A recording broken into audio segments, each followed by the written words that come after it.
Each year, the Plymouth Area Chamber of Commerce holds a legislative breakfast to give residents and business owners an opportunity to connect with our state and federal representatives in government.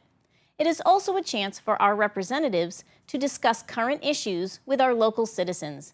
PACTV Community News attended this year's breakfast and spoke with our legislators.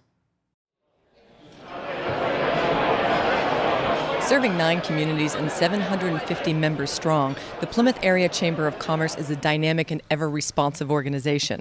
In addition to providing network opportunities, programming development, and business education, the Chamber is also really committed to legislative advocacy. And on that end, every September, the Chamber sponsors a legislative breakfast, an opportunity to bring business owners and legislators together to talk about issues of importance to our business community. And today, PACTV Community News is able to join everybody at the annual legislative breakfast here at the Indian Pond Country Club in Kingston. So Dennis, the annual legislative breakfast every year that the Chamber offers, tell me a little bit about this event. Well, the legislative breakfast is really a review of what's happened in the past year at the State House and also what the legislators are thinking about for the next year and certain bills and legislation and things that will be coming through. It's really just a quick review of all of that and some input from the community as well.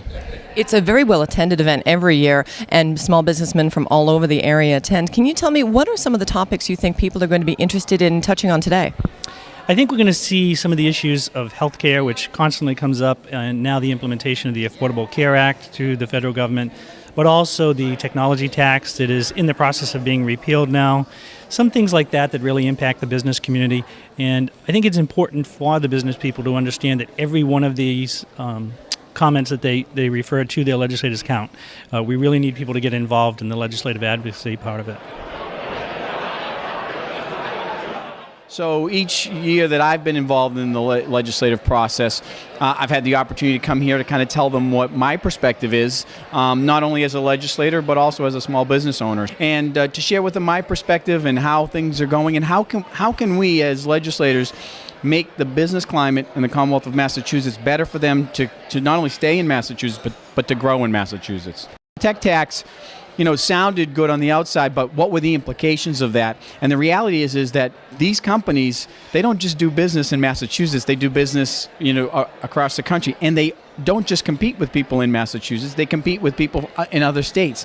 And what they were telling us because of the tech tax is that you now tax me for my labor at 6.25%. You're giving me a 6.2% competitive disadvantage to my neighboring business in New Hampshire and to my neighboring business in Rhode Island.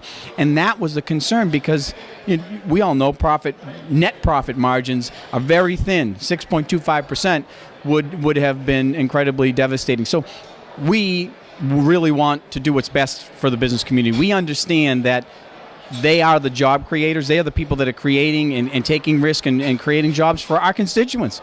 What is the best thing you can do for someone is give them a job? I think the biggest challenge we've seen since 2008 has been the lack of jobs, the challenge finding jobs.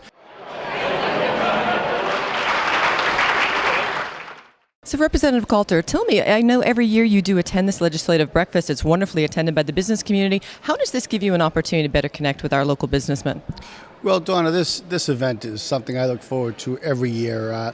We generally start off with the Senate President doing a state of the state as it relates to the business community, and then Representative DiMacedo and I typically get into issues that they may have some interest in. It's very important to understand that legislation cannot happen in a vacuum. Legislating cannot happen in a vacuum. The reason the tech tax happened, in my view, and my colleagues won't like it, is that it happened in a vacuum. And that I voted against the tech tax not because I didn't agree with it, I didn't understand it. And that's what happens when you make public policy in a vacuum, and that's why it needs to be repealed. Tell me, in addition to the tech tax, what are some of the issues that you see facing our community and our legislators heading into this fall? Well, we're always going to have, during these challenging times, budget constraints. We're always going to have the need to rebuild our infrastructure. We're always going to have our need to invest in education because that is what fuels future economic development. And economic development is always going to be at the forefront. Until everyone is working that wants a job, our work will never be done. I'm now talking to Representative Josh Cutler, and this is your freshman term. It is, yes. So this is your first legislative breakfast. This is my first time coming to the chamber here, and I'm very impressed already. We got a wonderful turnout.